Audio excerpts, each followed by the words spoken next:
All right. Class is in session. Your teacher is Ben Higgins. Ben, tell everybody how to fan. Professor Higgins. Professor Higgins. When you talk about, I've seen in the last 7 days, quotes, we need to send Manny Machado down to work on his swing. That's one. 10-game hitting streak. Send Ha-Seong Kim down to work on his swing or bench him. Bench Xander Bogaerts until he starts hitting, which is a little bit counter. It doesn't make a lot of sense. You're not going to hit your way out of a slump on the bench. We have to, I think, as a fan base and as a baseball fans in general, you got to wipe that from you got to wipe it from your lexicon. You got to wipe it from your verbiage, right? Does this happen with other sports? I don't other know. Fan bases, other teams? Yes, I've definitely seen it. Like, I've seen Warriors fans, if Curry has like 2 or 3 games in a row where he's only hitting like 1 or 2 threes, shots just not falling, or you got to bench him. I see Katie Woo. I see Katie Woo doing this a lot and defending. You know, she's a beat writer for the Cardinals. I see, like, hey, we're not going to bench Arenado. It's just not going to happen. There's a certain, and you can argue the merits of right and wrong with it. Sometimes our optimistic sports brain, what do we say? Hey, whatever's best for the team, right? We all say that. Hey, you need to do what's best for the team. Well, there's also the reality of the business world of sports, where it's like, nah, dude, you're making $25 million a year. We're going to let you hit your way out of this thing. I just like to apply pure logic to the situation. That's all I'm asking for. On a Major League Baseball team, you have 13 position players. One of them is a backup catcher. So you've got 9 starters. Essentially, you have 3 guys who aren't playing on any given day, who could replace up to 3 of your 6 players in the lineup that you don't feel are performing up to snuff. Correct. Well, first of all, those 3 players probably aren't that good to begin with. Otherwise, they would be starting for your team or another team. Yes. They're not. If you have 3 players that are just so unbelievably incredible, like ready to go, they should be starting every day. Now that's a different story. That's a different story. And that's very rare, but it's does rare, happen. But it happens. It's not the case with the San Diego Padres right not. now. You normally have 4 or 5 guys at any given moment you are kind of struggling. Hitting, as Mike Shildt loves to say, hardest thing to do in the world of sports is hitting a Major League Baseball. It's not just Mike Shildt. You know, a lot of people say everybody but he said it many times already this season. So you're going to have even your star players who have good seasons are going to go through slumps where they're not hitting great.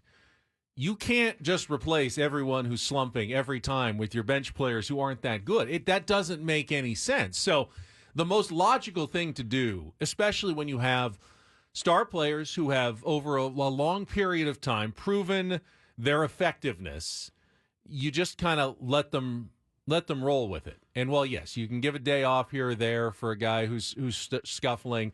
Injuries are a factor that we never fully know about how a guy's feeling. But if a guy's feeling fine and, is trying to work his way out of a slump, generally he's going to play, especially if he's a star-level player. And that's just the way it's going to be. So you can kind of forget the talk about benching Xander Bogaerts. Yeah, almost. He's not getting benched, nor should he get benched. Or Manny last week, or Ha-Seong Kim. I mean, again, you have to really think about your options. And I just got a tweet from Landy, and Landy says, saying track record is basically the same as saying, look at the back of our baseball cards. Well, yeah, I mean, that's why you paid Xander Bogaerts. You paid him for his track record. You didn't pay him that money because you like the cut of his jib. He looks cool. You paid him because he's produced this, and you expect him to produce that. And if he doesn't produce that 20 games into the season, it's not a guy that, like, you may give him a day, and he got a day against L.A., which I fully disagreed with. I said Xander Bogaerts should be in the lineup. Even if you're slumping, even if you're scuffling, if you're healthy, you got to play against the Dodgers. And we lost that game, right? And so I disagree with that fully.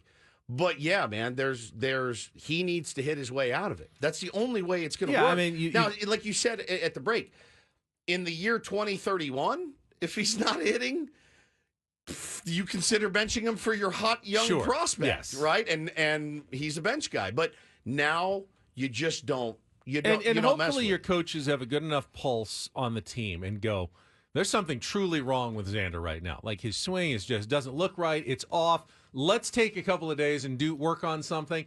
But most of the time, you're looking at a guy and goes, yeah, he looks fine. It's just not. It's not happening for him right now. And then so you just ride with players like that. Yeah, you have to. And as much as again, think about our kind of warped sports brains that we all have from time to time. Hey, man, you're not doing the job. You need to be on the bench. It's for the good of the team. You're not wrong. Like there's many. We've had many players. You're telling me Angels fans. At the end of Pujols' career, or the end of Tigers fans, at the end of Miggy Cabrera's career, you're like, oh my God. Like, we've got to have, like, is he taking at bats from Torkelson? Or is Pujols taking at bats from Nolan Schanuel? Whatever, like, whoever your hot prospect is. The answer is undoubtedly yes. Right now, Xander is taking at bats away from Matt Batten, who was called up yesterday. Correct, man. Yeah. So you really... You got to fast forward the tape on that a little bit. And when you think about it, and I know it's a knee-jerk reaction. I have them all the time as well. And trust me, I was screaming at my TV last night.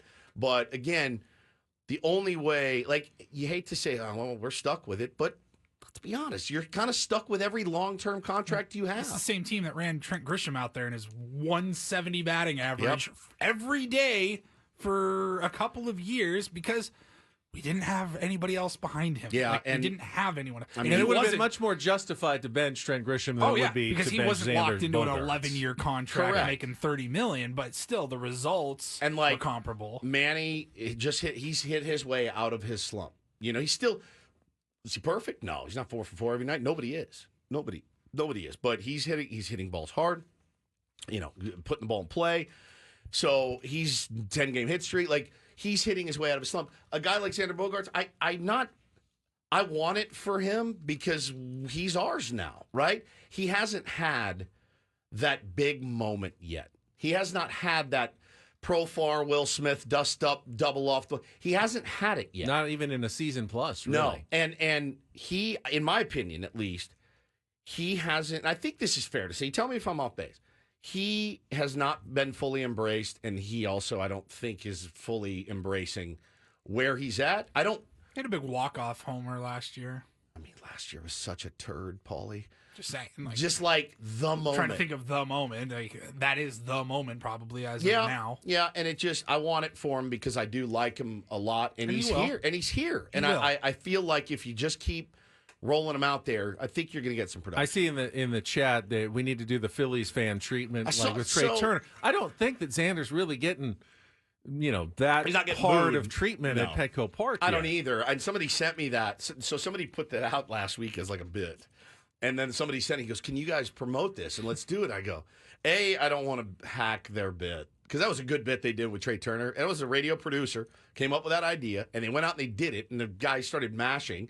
And A, I don't want to steal their thing. And B, I think the guy that tweeted originally was doing it as a joke. So I don't want to make fun either, right? So I think Xander's going to be fine. It's going to be tough for Xander to ever live up to his contract. Bro, and that's not even his fault no, that he was offered that monster contract. It's not his fault. Or that he accepted it. Let me get my Robin Williams on with him. Bring him into an office. It's not your fault. No, I know. No. You don't know. It's not your fault. What are you talking about, man? No, it's not your fault. It's not your fault. It's not your fault. Now you're just reminding him of Boston again. Oh, crap, dude. That's a good point. It's not your fault. That's a really good point. Maybe not, yeah. Damn.